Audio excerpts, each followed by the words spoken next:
성도여러분 반갑습니다. 이 안식일에 우리 사랑하는 규례교회 성도님들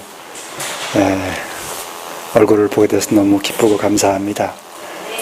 특별히 우리 학생들 한참 만에 얼굴을 보는 것 같아서 더 반갑습니다. 우리 몇 보이지 않는 얼굴도 있지만 우리 얼굴들 봐서 반갑습니다. 먼저 하나님의 말씀 마태복음 23장에 있는 말씀을 함께 좀 보시겠습니다. 마태복음 23장 23절 말씀입니다.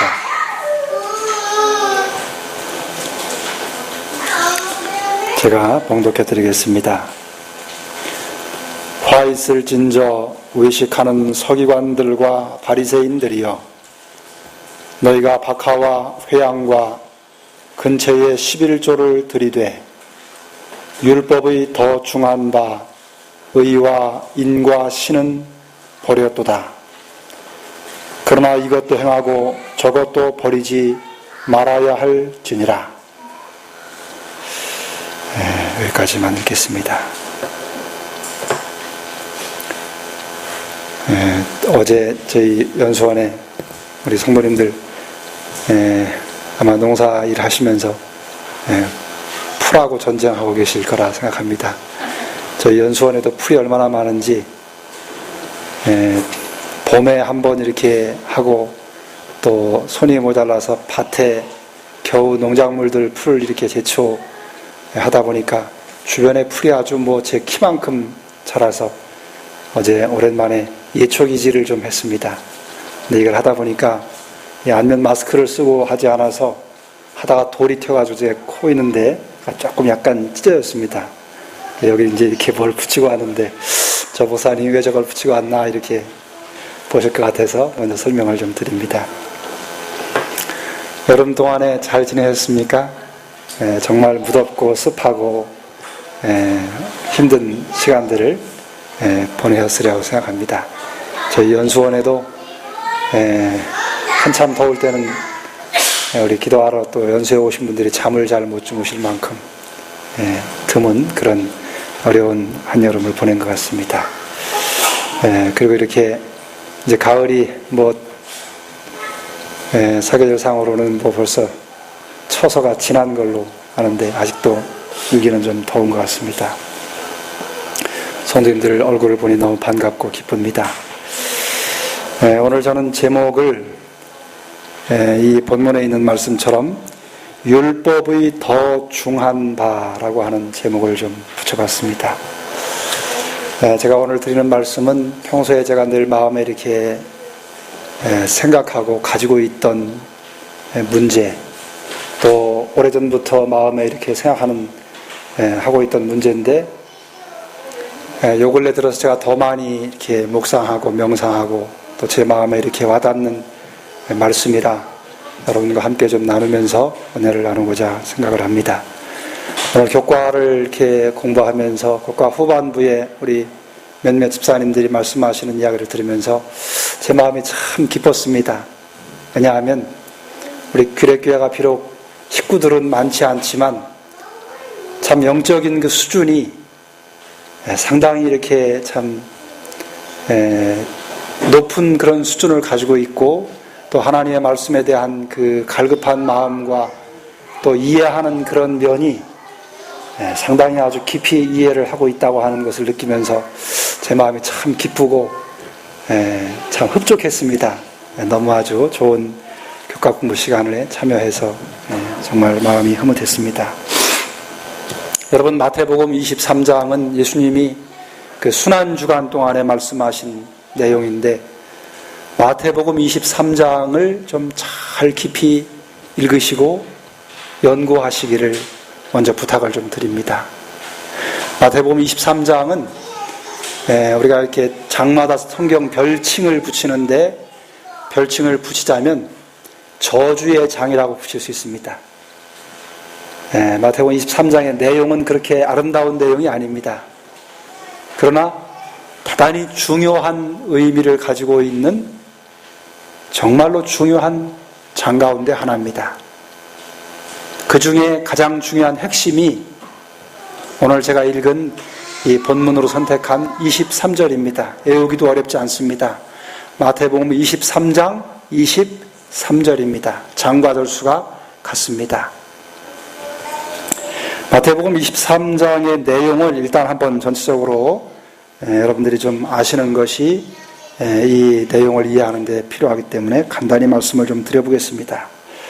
23장은 크게 한 세 등분으로 이렇게 나눌 수 있습니다. 그 내용상 볼 때 첫째 부분은 1절부터 12절까지를 나눌 수 있습니다. 이 부분에는 바리새인들의 행실에 대한 예수님의 책망이 기록되어 있습니다. 그리고 13절부터 36절의 내용은 화 있을진저 외식하는 서기관과 바리새인들이여 라고 하는 이 화 있을진저라고 하는 말이 7번이 나옵니다. 그 7번 나오는 내용이 이 두 번째 부분입니다. 그래서 바리새인과 서기관들에 대한 그 외식에 대한 그들을 책망하는 7번의 책망이 이 중간 부분에 기록되어 있습니다. 그리고 마지막으로 세 번째 부분은 37절부터 39절인데 예수님이 이스라엘 백성들을 향해서 간청한 아주 간절하게 그들을 부르셨던 그 부르심을 거절한 그 거절의 결과에 대해서 기록을 하고 있습니다. 여러분, 예수님이 십자가상에서 몇 말씀을 하셨는지 아십니까? 몇 말씀 하셨지요? 7번. 그래서 가상 7원, 십자가상에서 7마디 하셨다고 해서 가상 7원이라고 그렇게 부르지요. 근데 이 23장도 예수님이 바리새인들을 종교 지도자들이지요. 굳이 이제 언급하기는 서기관과 바리새인들이라고 했지만 유대의 그 종교 지도자들을 통칭하는 말이 서기관과 바리새인들이지요. 그들을 7번 책망했습니다. 근데 여러분, 가상 7원의 예수님의 십자가상 7원과 이 7번의 예수님의 그 책망의 공통점이 있습니다. 그 중에 한 가지는 가상 7원의 핵심이 어디냐면 네 번째 예수님의 말씀입니다. 나의 하나님 어찌하여 나를 버리셨나이까. 이게 네 번째입니다. 근데 이 7번의 책망 가운데에 이 책망도 핵심이 어디냐면 네 번째 책망에 있습니다. 그 네 번째 책망이 우리가 지금 읽은 23절의 내용입니다. 23절의 내용을 다시 한번 여러분에게 말씀드리면 화 있을진저 외식하는 서기관들과 바리새인들이여 너희는 박하와 회양과 근처에 11조는 들이되 율법의 더 중요한 바 의와 인과 신은 버렸도다. 이것도 행하고 저것도 버리지 말아야 된다. 그렇게 말씀하셨습니다. 그러니까 바리새인들과 서기관들이 그들이 세운 그 종교적인 그 규칙들, 조항들, 쉽게 말하면 율법의 조항들이죠. 그들이 세운 그 여러 아주 세부적인 규례지요. 그것들을 지키는 데는 아주 철저했습니다.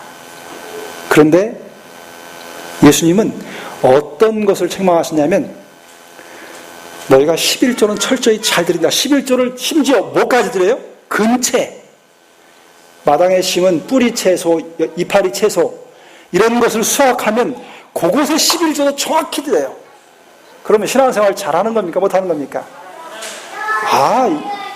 일반적으로 우리가 볼 때 안식일, 소위 말하는 우리 안식교인들이 11조 드리는데 채마밭, 집 앞에 있는 텃밭에 심은 그 채소를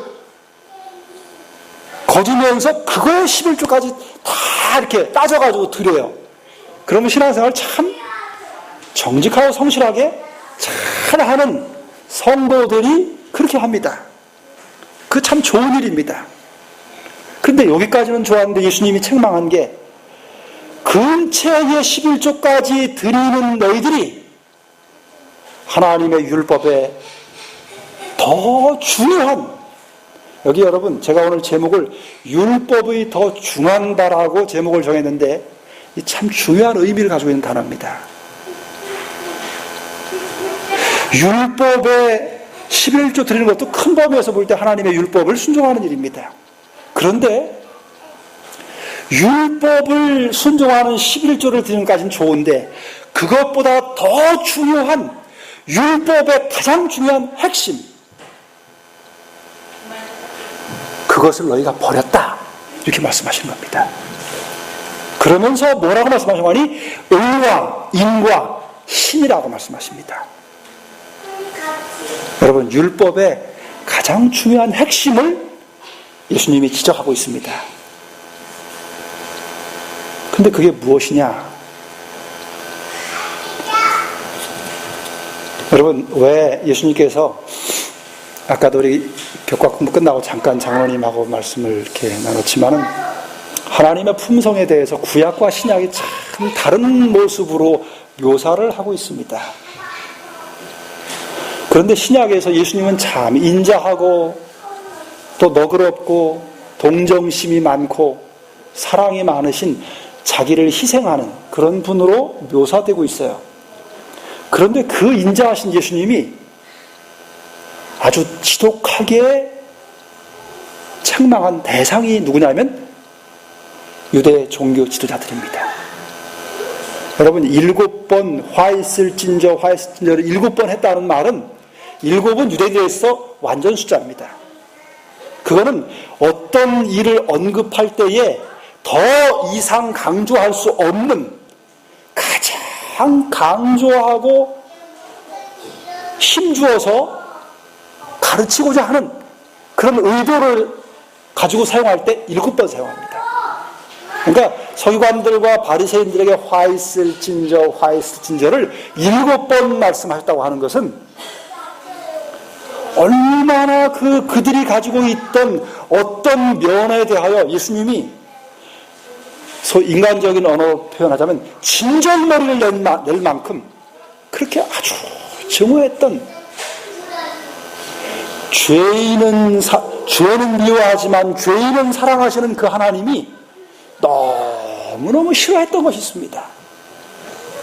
그 싫어했던 면을 뒤집어서 지금 말씀하시는 것이 뭐냐면 너희에게서 제일 부족한 게 무엇이냐면 율법에서, 하나님의 율법에서 가장 중요하게 강조하는 그것들을 너희가 버렸다. 그것이 너희의 가장 큰 문제다. 그 이야기를 하시는 겁니다. 그것을 언급하면서 의와 인과 신이라 그렇게 말씀을 하고 계신 것입니다. 근데 여러분, 이 세 가지를 우리 예언신 가운데 쭉 찾아보시면 조금 단어를 바꾸어서 이렇게 설명합니다. 제가 한두 인용구만 좀 간단하게 읽어보고 설명을 드리겠습니다. 사단의 지도법 109 쪽에 보면은 그 자녀들에게 청결하고 정돈하는 그런 교훈을 가르치는 권면을 하면서 거기에 이렇게 뒤에 이런 말씀을 기록했습니다. 청결과 정돈은 그리스도인의 의무이다. 그러나 이 의무도 너무 극단에 치우쳐서 이보다 더 중요한 일들은 등한히 하면서 그것 하나를 필수 불가결한 것으로 만들 수가 있다. 이러한 이유 때문에 자녀들에 대한 관심을 소홀히 하는 사람들은 율법에 보다 중요한 것들, 하나님의 공의, 자비, 그리고 사랑은 무시하면서 박하와 근처에 11조를 드리는 사람과 같다.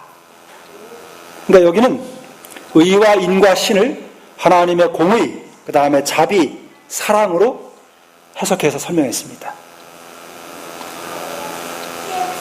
그 다음에 전도법에는, 복음전도에는 이렇게 기록했습니다. 212쪽에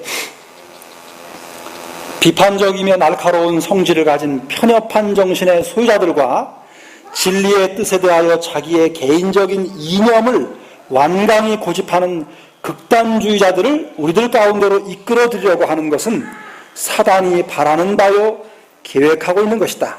저들은 가혹하게 될 것이며 엄격한 의무들을 강요하려고 애쓸 것이며 심판과 자비와 하나님의 사랑 등 율법의 중대한 문제들에 관하여 등한히 하는 반면에 부수적인 문제들에 대해서 헛된 시간을 낭비할 것이다. 여기는 아주 극단적인 완고한, 다른 사람을 정죄하고 비난하고 자기 기준에 맞지 않으면 왜 그렇게 하느냐고 하는 그런 극단적이고 편협한 좁은 마음을 가진 그런 사람들을 사단이 하나님의 교회로 끌어들이는 것이 사단의 목적이라고. 그래서 그들로 하여금 하나님을 믿는 것이 아주 참 너그럽지 못하고 아주 정말 일반 보통 사람들이 살아가는 것보다 더 부자유스럽고 불편하고 어렵게 만드는 그런 인식을 주도록 하는 일이 사단이 하는 일이라고 하는 겁니다. 그러면서 그걸 설명하면서 그런 엄격한 의무들을 강요하려고 애쓰면서 율법에 더 중요한 하나님의 심판과 자비와 사랑을 등한히 하는, 그렇게 하도록 하는 것이 사단이 하는 일이다. 그렇게 설명합니다.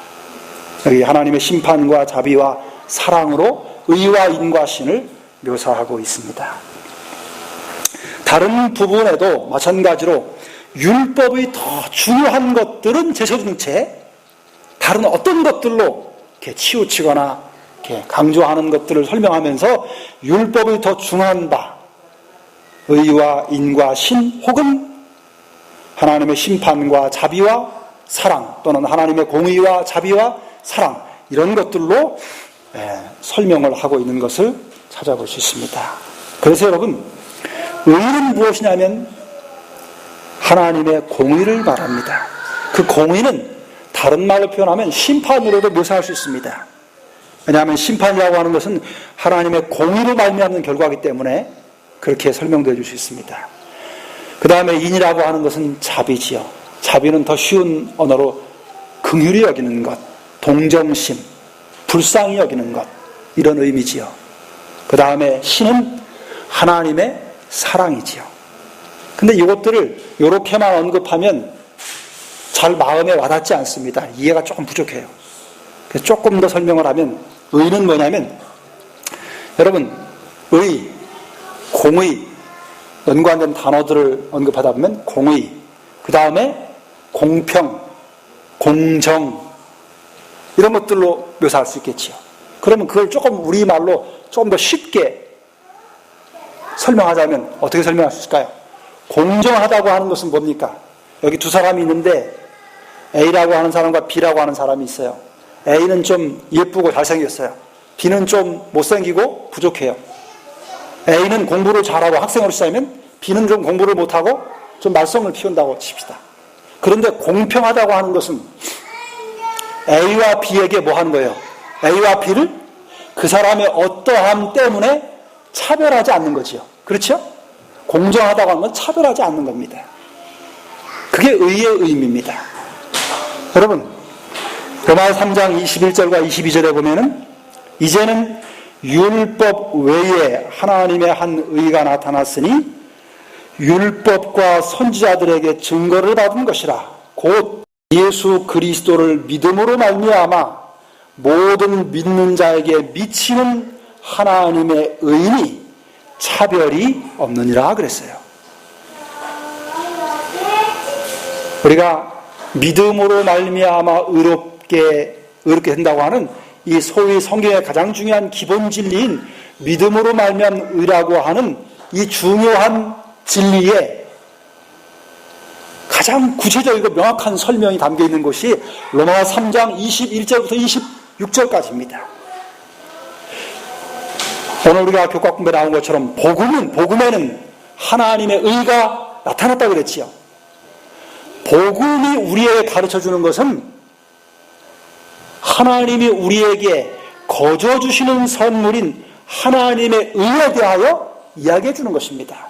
그런데 그 하나님의 의가 모든 믿는 사람에게 주어지는데 차별 없이 주어진다.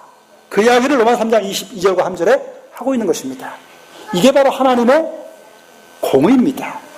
율법에서 말하는 율법의 의라고 하는 것이 율법에 더 중요한 바 의라고 하는 그 의는 하나님의 공의를 말하고 그 하나님의 공의는 모든 사람에게 차별 없이 그 사람이 좀 더 선한 사람이든지 좀 더 선하지 못한 사람이든지 그 사람이 좀 더 신실한 사람이든지 신실하지 못한 사람이든지 모든 사람에게 차별 없이 주어지는 것이 하나님의 의의 선물입니다. 그래서 율법의 의라고 하는 것은 차별이 없다는 것입니다.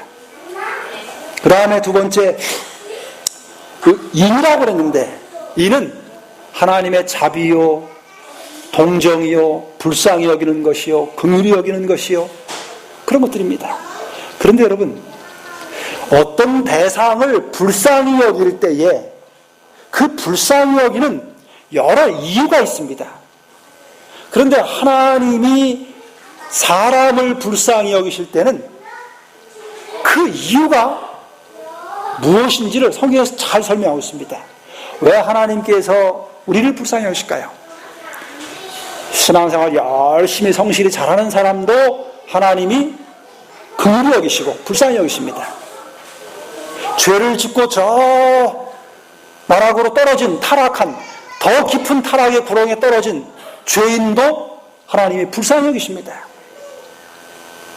그 불쌍히 여기시는 것에도 차별이 없습니다. 그런데 하나님이 인간을 불쌍히 여기시는 근본적인 이유가 있어요. 그게 어디 나오냐면 구약성경 시편 103편에 잘 나옵니다. 13절과 14절을 한번 읽어보겠습니다. 아비가 자식을 불쌍히 여김같이 여호와께서 자기를 경외하는 자를 불쌍히 여기시나니 이는 그 이유는 이 말이지요. 저가 하나님이시죠. 우리의 사람이지요. 우리의 무엇을요? 체질을 아시며 우리가 진토임을 기억하심이로다. 무슨 말입니까? 하나님은 우리의 본성이 어떠한지를 아시는 분이라고 하는 사실입니다. 우리가 죄를 지을 때 하나님이 우리를 왜 불쌍히 여기시냐면 아담과 하와가 타락한 이후에 인간이 본성 자체가 타락했어요. 그래서 로마 3장 10절에 있는 말씀처럼 의인은 없나니 무엇도 없다고요? 하나도 없다. 표범이 그 반점을 스스로 변하게 할 수 있다면 구수인이 흑인이 그 피부를 희게 변하게 할 수 있다면 너희도 죄에서 스스로 깨끗하게 할 수 있을 것이다. 그 말은 무슨 말이에요? 스스로 할 수 없다. 본성적으로 우리는 의롭게 될 수 없다고 하는 사실을 하나님이 아시는 것입니다. 그래서 물방울을 딱 떨어뜨리면 위에서 밑으로 쪼르륵 굴러서 내려가는 것이 당연한 것처럼 인간은 하나님의 은혜가 없이 하나님의 도우심 없이 그냥 그 본성 그대로 내버려 두면 어떻게 되게끔 되어 있냐면 죄를 짓도록 죄로 향하도록 그렇게 우리의 본성이 타락되어 있어요. 그것을 가리켜서 여기 뭐라고 하는 거 아니? 저가 우리의 뭘 아셔요? 체질을 아시고 우리가 진토임을 아신다. 너희가 머리 좀 좋고 얼굴 잘생기고 신체가 좋고 좀 똑똑하고 가진 거 많고 배운 거 많아서 말 잘하고 다른 사람에게 기가 막히게 사람들에게 무언가를 잘 이렇게 영향을 끼친다 하더라도 너희의 본성이 다 하나이다. 다 죄다. 그거를 하나님이 아시는 겁니다. 그러니까 그 근본이 어떤지를 아시니까 어떻게 해요? 불쌍히 여길 수 있는 겁니다. 그게 인입니다. 그래서 여기 마태복음 9장에 보면 예수님이 그 마태가 자기를 제자로 부르신 그 선생님께 너무 감사해서 집에서 잔치를 베풀었지 않습니까? 근데 거기 가서 예수님이 식사를 하는데 보니까 거기 마태처럼 세리들, 그 당시에 사람 취급받지 못하던 그야말로 왕따 취급당하던 죄인들이 같이 와서 식사를 같이 했어요. 근데 바리새인들이 이렇게 와가지고는 예수님 제자들한테 뭐라고 그래요? 어찌하여 너희 선생은 세리와 죄인들과 함께 앉아서 밥을 먹느냐? 그렇게 비난하는 겁니다. 그때 예수님이 뭐라고 하시는 거 아니? 예수께서 들으시고 이르시되 건강한 자에게는 의원이 쓸데없고 병든 자에게라 쓸데있느니라. 너희는 가서 내가 긍휼을 원하고 제사를 원치 아니하노라 하신 뜻이 무엇인지 배우라. 내가 의인을 부르러 온 것이 아니요 죄인을 부르러 왔노라. 그렇게 대답하셨어요. 그 말이 무슨 말입니까?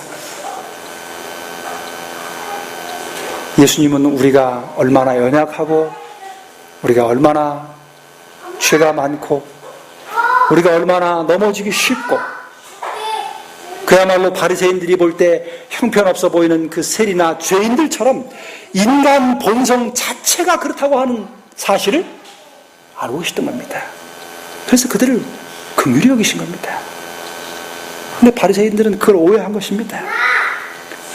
하나님이 내가 자기가 의롭다고 여기는 사람을 부러우신 것이 아니라 죄인을 부러우신 그 죄인이 어떤 존재인지를 본성적으로부터 알고 계시고 그러기에 그들을 긍휼히 여기시는 것이 하나님의 성품의 속성인데 그것이 하나님의 성품의 사본인 율법의 성질인데 율법의 참된 정신인데 그걸 몰랐던 것입니다. 그걸 그냥 무시해버렸던 거예요. 그리고 세 번째 여기 신이라고 하는 것을 하나님의 사랑으로 설명했는데 여러분 사랑이 무엇입니까? 여러분 사랑에 대한 이 요한의 말씀 가운데 여러 말씀이 있는데요. 그 중에 한 말씀을 좀 여러분에게 드리고 싶은 것은 시대에서막 677쪽 통합본입니다. 여기 보면은 이런 말씀을 했습니다. 여기 제가 좀 몇 구절을 좀 읽어보겠습니다. 그리스도께서 제자들과의 이 마지막 회합 마당에서 제자들에게 나타내신 큰 소망은 그분이 그들을 사랑하신 것처럼 그들이 서로 사랑하도록 하는 것이었다. 그 다음에 조금 건너뛰어서 그리스도께서 그들을 사랑하신 것처럼 그들이 서로 사랑하지 않았기 때문에 이 계명은 무슨 계명이냐면 새 계명을 너희에게 주노니 서로 사랑하라. 내가 너희를 사랑하는 것 같이 너희도 서로 사랑하라. 이 말씀입니다.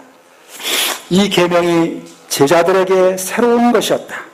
새로운 이념과 충동이 그들을 지배하여야 하였으며 새로운 원칙이 그들로 말미암아 실행되어야 하였으며 그분의 생애와 죽음을 통하여 그들이 사랑에 대한 새로운 개념을 받아들여야 된다는 사실을 예수님께서는 아셨다. 여러분 여기 제가 읽은 이 문구를 한 번 더 읽습니다. 여기 새로운이라고 하는 이 형용사 앞에 수식하는 단어가 들어간 그 뒤에 단어들을 잘 기억해 보십시오. 새로운 이념과 충동, 그것이 그들을, 제자들이죠, 그들을 지배하여야 하였으며 새로운 원칙, 그것이 새로운 원칙이 그들로 말미암아 실행되어야 하였으며 그분의 생애와 죽음을 통하여 그들이 사랑에 대한 새로운 개념을 받아들여야 된다는 사실을 예수님께서는 아셨다. 여기 새로운 이념과 충동, 새로운 원칙, 이것이 무엇이면 새로운 개념, 이게 뭐냐면 사랑에 대한 겁니다. 사랑에 대한 새로운 이념, 새로운 원칙, 새로운 개념이 제자들에게 필요되었다고 하는 것을 예수님이 이 말씀을 서로 사랑하라고 하는 세 계명을 말씀하시려고 하는 요지가 그것입니다. 너희가 사랑이라고 하는 것은 이미 알고는 있지만 그 사랑에 대한 것에 대하여, 사랑이라고 하는 것에 대하여 새로운 이념, 새로운 원칙, 새로운 개념을 가질 필요가 있다. 그러면서 그 뒤에 딱 나오는 문구가 이것입니다. 서로 사랑하라는 명령은 그리스도의 자아 희생의 빛 가운데서 한 새로운 의미를 가졌다. 사랑이라고 하는 설명하면서 예수님은 새로운이라고 하는 형용사 수식하는 단어를 계속해서 말씀하셨는데 그 새로운이라고 하는 사랑에 대한 개념이 뭐냐면 사랑은 좋은 감정만이 아니라 희생이라고 하는 것입니다. 그 새로운 개념은 자희생이라고 하는 개념이에요. 그러니까 여러분, 사랑은 율법에서 말하는 의와 인과 신이라고 하는 그 세 번째 마지막 하나님의 사랑에 대한 이야기는 뭐냐면, 예수님이 이 땅에 오셔서 보여주신 당신 자신을 희생하신, 자아를 완전히 내어주신 자희생의 개념이 바로 예수님이 가르치고자 하는 사랑의 개념입니다. 그게 바로 예수 그리스도의 얼굴에 나타난 하늘 아버지가 어떤 분인지를 보여주신 하나님의 사랑의 빛입니다. 그게 자희생이라고 하는 의미를 담은 사랑의 개념입니다. 그래서 여러분, 율법의 정신인 사랑을 이야기할 때 그 사랑을 더 정확히 꼭 집어서 이야기한다면 그것은 자기를 희생하는 것입니다. 그게 자희생입니다. 그러니까 율법에 더 중한 바 의와 인과 신을 너희가 버렸다. 금체 11조까지 구별해서 드리는 율법을 그렇게 철저하게 지킨다고 하는 너희가 정작 율법에서 가장 중요한 핵심, 율법의 가장 중요한 정신인 모든 사람을 차별하지 아니하는, 그리고 모두를 그 사람이 어떻든 그 사람의 상태에 관계없이 그들을 불쌍히 여기고 동정하고 이해하고 그들을 위하여 자기를 희생해서 바치는 그 율법의 정신을 너희는 버렸다. 그런 책망을 하신 것입니다.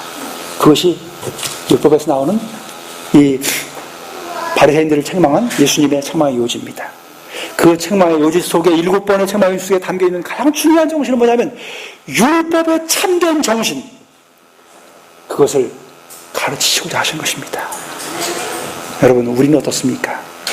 제7일 안식일 예수 재림교이라고 하는 하나님의 율법을 가장 잘 알고 그 율법을 가장 철저히 지킨다고 하는, 그래서 안식일을 해 넘어가는 시간을 따지고 해 넘어가는 시간을 구별해서 철저히 지킨다고 하는, 음식물을 해로운 것들을 먹지 않으면서 자기를 거룩하게 하고 성품을 개발한다고 하는 그런 목표를 가지고 사는 여러분과 저는 어떻습니까?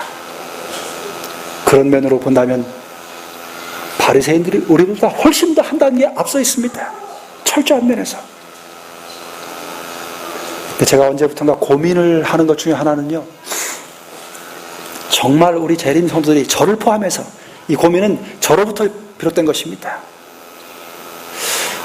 재림교회 목사이면서 교회 지도자의 한 사람으로서, 성경을 가르치는 종교 지도자 중에 한 사람으로서 과연 정말 하나님의 율법에 바른 그 깊은 정신을 내 마음속에 가지고 있는가, 또 그리고 그것을 실천하고 있는가.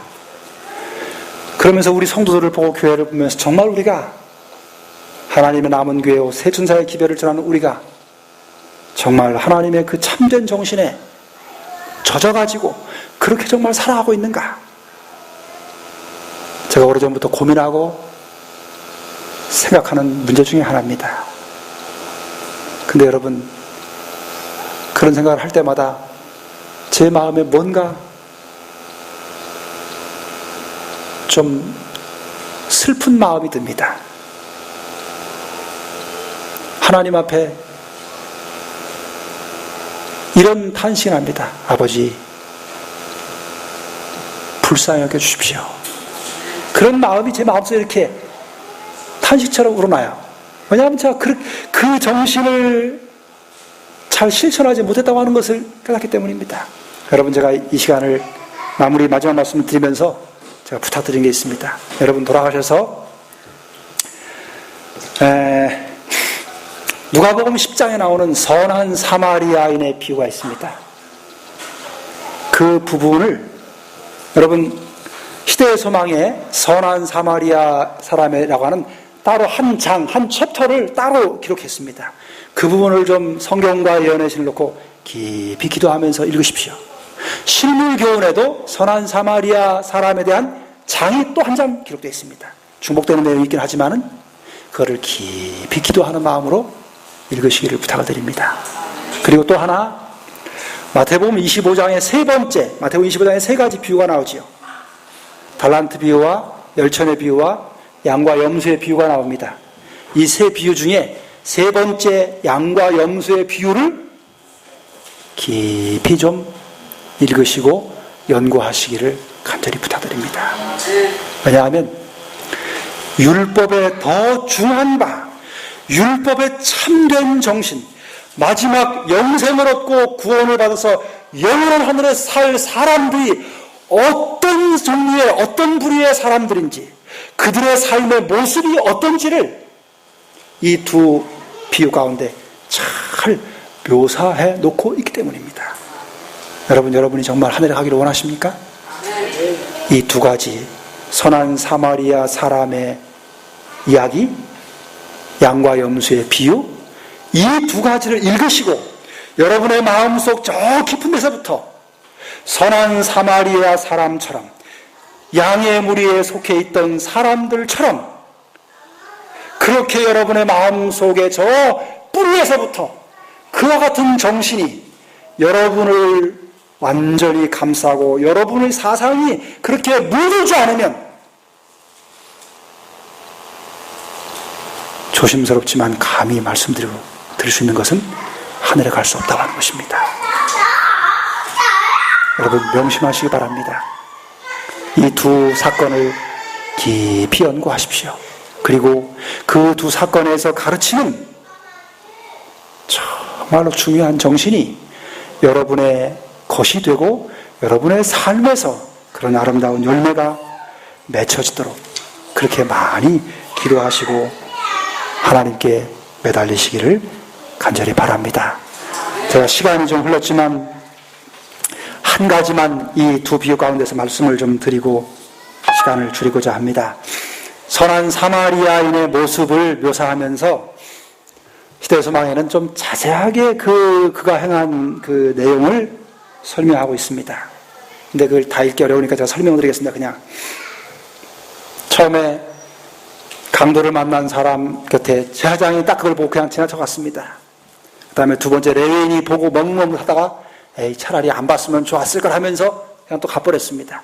세 번째 사마리아 사람이 딱 왔을 때 그를 보자 마음속에서 동정심이 생겼습니다. 그리고 그는 이 사람이 유대인인지 이방인인지 상관하지 않았어요. 근데 이 사람이 기억했던 건 뭐냐면 만일에 이 고통을 당한 사람이 이방인이었다면 유대인들은 틀림없이 외면하고 지나갔을 것이라고 하는 것을 알고 있었다 그랬어요. 그것을 알고 있으면서 만일 사마리아 사람인 자기가 그 형편이었다면 유대인이 지나갈 때 그걸 보고 그냥 지나쳤을 것을 알고 있는 상황에서 그가 유대인이든지 이방인이든지 상관하지 않고 그 사람을 돌보기 시작했습니다. 그리고 거기는 위험스러운 장소였는데 자기도 그 상황을 당할 수 있는 그런 위험스러운 장소를 알고 있으면서도 자기를 잊어버렸어요. 무엇 때문에? 그 고통을 당한 사람을 도와야 되겠다는 생각 때문에 자기의 위협을 잊어버렸습니다. 그리고 자기를 돌보지 않은 그런 이타적인 순수한 정신을 가지고 자기 옷을 벗어서 그 사람을 덮어주었습니다. 그리고 자기가 여행하기 위해 할 때 쓰려고 한 기름과 포도주를 상처에 붓고 그 사람을 치료했습니다. 그리고 그를 나귀에 태웠습니다. 그리고 그 나귀를 몰고 가는데 나귀가 터벅터벅 걸어가잖아요. 그러니까 울리면 이 상처를 당한 사람이 더 고통스러울까봐 아주 조심스럽게 천천히 걸어갔어요. 그리고 주막으로 가서 밤새도록 잠 안 자고 그 사람을 치료했습니다. 그리고 아침에 조금 회복되는 것을 보고 주막 주인에게 거기 잠잔 비용, 먹은 비용을 다 자기가 지불했습니다. 그리고 가면서 이 사람이 더 도움이 필요하면 여기서 가지 않고 좀 돌봐달라고, 거기에 필요되는 비용은 내가 나중에 돌아올 때 다 지불하겠다고 그러고 갔어요. 이게 사마리아 사람이 행한 일입니다. 여러분, 이 사건 속에 율법에 더 중한 바 의와 인과 신이 다 녹아 들어가 있습니다. 여기에 마태복음 5장에 겉옷을 달라 하면 속옷을 주고 왼뺨을 때리면 오른뺨을 돌려대고 원수를 사랑하라고 하는 예수님의 산상보훈의 가르침이 다 녹아져 들어가 있습니다. 율법에 더 중한 바 의와 인과 신을 그 삶의 정신으로, 그 정신으로, 율법의 정신으로 물들어 있는 사람이 어떠한 삶을 살아가야 되는지를 이 사마리아 사람을 통해서 잘 설명해 놨습니다. 그러면서 여기 이렇게 한마디 기록했습니다. 이 사건에 대해서 언급하면서 여기에 영생을 얻는 조건이 가장 단순한 방식으로 우리 구주에 의해서 명백하게 진술되었다.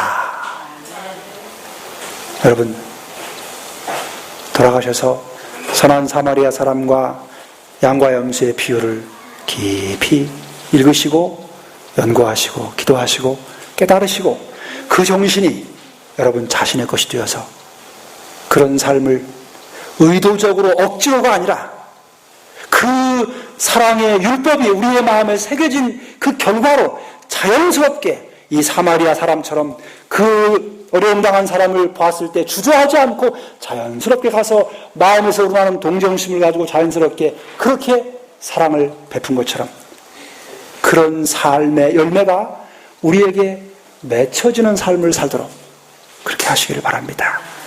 그것이 그런 사람들이 오시는 주님을 영접할 사람들이고 그런 사람들이 사는 곳이 갈 곳이 하늘이고 그런 사람들이 사는 곳이 하늘입니다. 여러분 오해하지 마십시오. 율법을 준수하지 말라고 하는 것은 아니지만 율법의 항목들을 다 지키면서 그것을 지키지 않으면 이게 어떻고 이게 어떻고 이렇게 꼬장꼬장하게 그렇게 사는 것이 주님이 가르치려 했던 것이 아님을 바르게 이해하시는 것이 필요합니다. 마지막 남은 백성들이 신앙으로 살아가는, 믿음으로 살아가는 모습은 그런 모습이 아닙니다. 주님이 외식하는 서기관과 바리새인들 화해스자를 7번이나 말씀하시면서 그토록 그들을 책망하시면서 그토록 강조하고 싶으셨던 것이 무엇이냐면 율법에 더 중한 바 의와 인과 신, 율법이 가르치고 가지고 있는 근본 정신이 무엇인지를 알기를 원하셨고 그 근본 정신이 우리 자신에게 자신의 것이 되어서 그것이 우리의 삶의 모든 순간순간 행동에 배어서 나오는 그런 삶을 살기를 기대하시던 것입니다. 마지막 남은 백성들이 그런 삶을 살 때 하늘은 그런 사람들이 사는 곳이고 그런 사람들이 가는 곳이지 조목조목 따져가지고 이렇게 하는 사람들은 여러분 마지막 때 크게 하늘에서 놀랄 3가지 일이 있다고 여러분이 아시는 것처럼 우리가 그동안 믿음으로 살면서 가르치고 배웠던 것에서 많은 것들을 새롭게 돌아보고 새롭게 새기고 이해할 필요가 있다고 하는 사실을 저는 개인적으로 너무 깊이 마음에 새롭게 깨닫게 되고 그러면서 너무 마음에 뭐라고 할까요? 아주 이걸 좀 너무 마음이 사무칩니다. 성도들이여 사마리아 사람과 같은 삶을 살도록 하십시다. 그런 사람들을 데리러 주님이 오실 것입니다. 우리 모두가 그런 마음을 가지고 있다면 우리가 사는 이 세상이 천국이 될 것입니다. 저는 간혹 그런 생각을 할 때 가슴이 벅차서 그런 이 선한 사마리아 사람처럼 그런 사람들이 함께 모여 산다면 그런 곳이 하늘이라면 거기가 금거리가 없어도 생명 강이 없어도 생명화가 없어도 얼마나 행복할까 그런 가슴 벅찬 생각을 하게 됩니다.